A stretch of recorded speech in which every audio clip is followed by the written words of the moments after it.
గ్రంథం 48వ సంకీర్తన 9వ వాక్యం ఈరోజు మన ధ్యాన వచనం, మూల వాక్యం అంటారు, కీవర్డ్స్. దేవా, మేము నీ ఆలయమునందు నీ కృపను ధ్యానించితిమి. హల్లెలూయా. ఏం ధ్యానించాలి? దేవుని మందిరంలోకి వచ్చి ఎగ్జిబిషన్ ఎట్ట జరుగుతుంది, రేపొచ్చున వచ్చే నెలలో సర్కస్ వచ్చిద్దా వినుకొండకి, లేకపోతే చైతన్య నారాయణలో ఎవరి ఫీజులు తక్కువ ఎవరి ఫీజులు ఎక్కువ, ఇవన్నీ బయట. దేవుని మందిరంలోకి వచ్చిన తర్వాత ఏం ధ్యానించాలి? కృప. గట్టి చెప్పండి, ఏం ధ్యానించాలి? కృప. గట్టి చెప్పండి, ఎవరు? కృప. కృప ఎవరో కాదు, యేసు ప్రభువే కృప. హల్లెలూయా, హల్లెలూయా.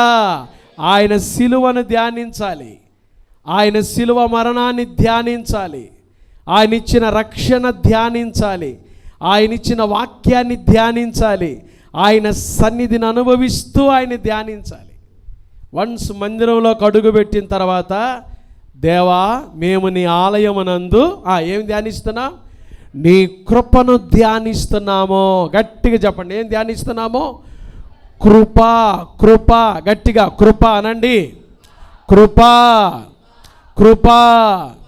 కృపక్క కాదు, కృప అంటే ఆమె వచ్చాను కాబక్కన. యేసయ్య కృప. హల్లెలూయా. యేసయ్య కృప. హల్లెలూయా. కృప ఎవరో కాదు, ఎవరు చెప్పండి? యేసు ప్రభువే.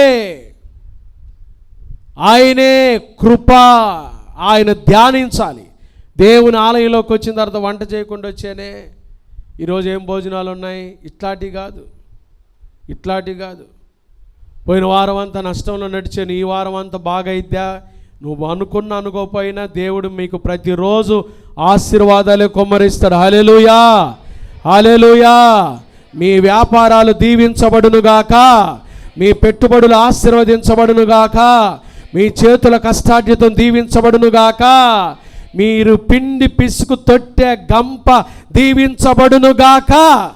ఎవరైతే రోగులుగా వచ్చారో యేసు నామములో మీకు స్వస్థత కలుగునుగాక.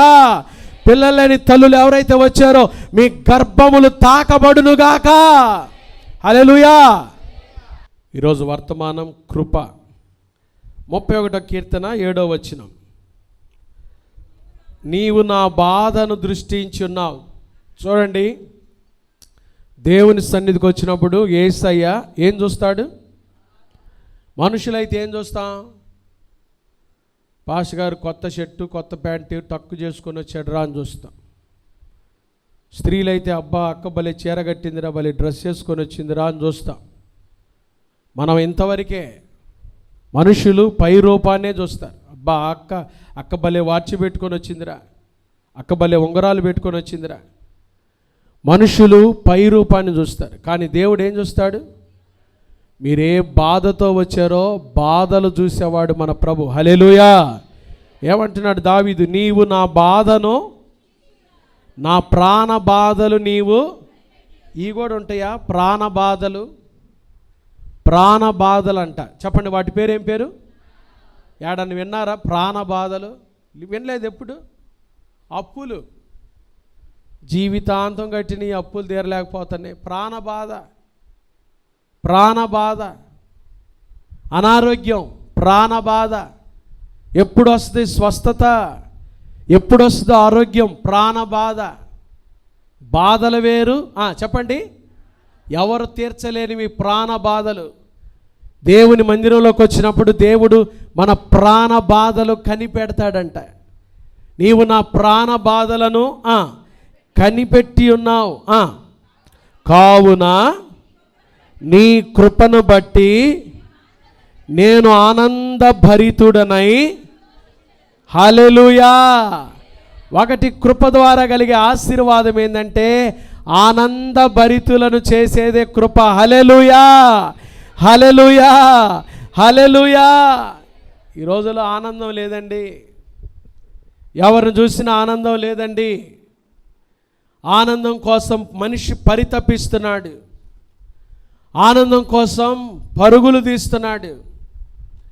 ఆనందం లేదు కదండి, ఆనందం లేదు. అసలైన ఆనందాన్ని అనుభవించలేక మనిషి పాపపు జోలు వెళ్తున్నాడు, పాపం ద్వారా కలిగే ఆనందం దగ్గరికి వెళ్తున్నాడు.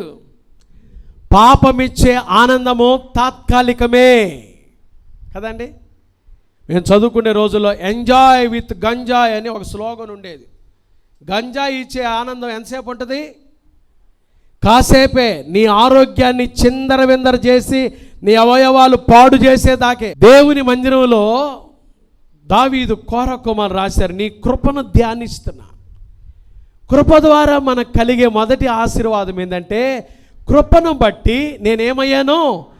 ఆనందభరితుడనయ్యాను. ఆనందభరితులుగా చేసేదే కృప. ఆనందభరితులుగా చేసేదే కృప. కృప కృప కదండి. ఈ రోజుల్లో ఆనందము లేదు. ఒక మాట చదువుకుందాం చూడండి, కాన్సన్ట్రేషన్ పోగొట్టుకోబాకండి. పరమగీతముల గ్రంథం ఒక మాట చదువుకుందాం చూడండి. పరమగీతములు, సాంగ్ ఆఫ్ సాల్మన్ అంటారు. పరమగీతముల గ్రంథం 2వ అధ్యాయం. పరమగీతముల గ్రంథం 2వ అధ్యాయం 3వ వాక్యం. పరమగీతాలు, అడవి వృక్షములలో జల్దరు వృక్షం ఎట్లున్నదో పురుషులలో నా ప్రియుడు అట్లున్నాడు. ఆనందభరితనై నేను అతని నీడను కూర్చుంటిని. ఎవరంటున్నారు ఈ మాట? షోలమీత్ అంటుంది. అడవి వృక్షములలో జల్దరు వృక్షం. జల్దరు వృక్షం అంటే చెప్పండి. Apple tree. యాపిల్ ట్రీ జల్దరు వృక్షం అంటే అడవి వృక్షములలో జల్దరు వృక్షం ఎట్లున్నదో పురుషులలో నా ప్రియుడు అట్లున్నాడు. యేసుప్రభు అట్లున్నాడు. యేసుప్రభే జల్దరు వృక్షం. గట్టి చెప్పండి, యేసుప్రభు వారు ఎవరు? మన కొరకై సిలువలో కొట్టబడిన, మ్రానున వేలాడదీయబడిన జల్దర వృక్షం యేసుప్రభే. షోలమీత్ అంటుంది, ఆనందభరితనై నేను అతని నీడను కూర్చున్నాను. ఎక్కడ కూర్చుందంటే షోలమీతి ఎక్కడ కూర్చుంది? నీడలో కూర్చుంది. చెప్పండి ఎక్కడ? మీకు ఒక ఉదాహరణ చెప్తా చూడండి. బాగా ఎండ తగులుతుందండి, బాగా ఎండ తగులుతుంది.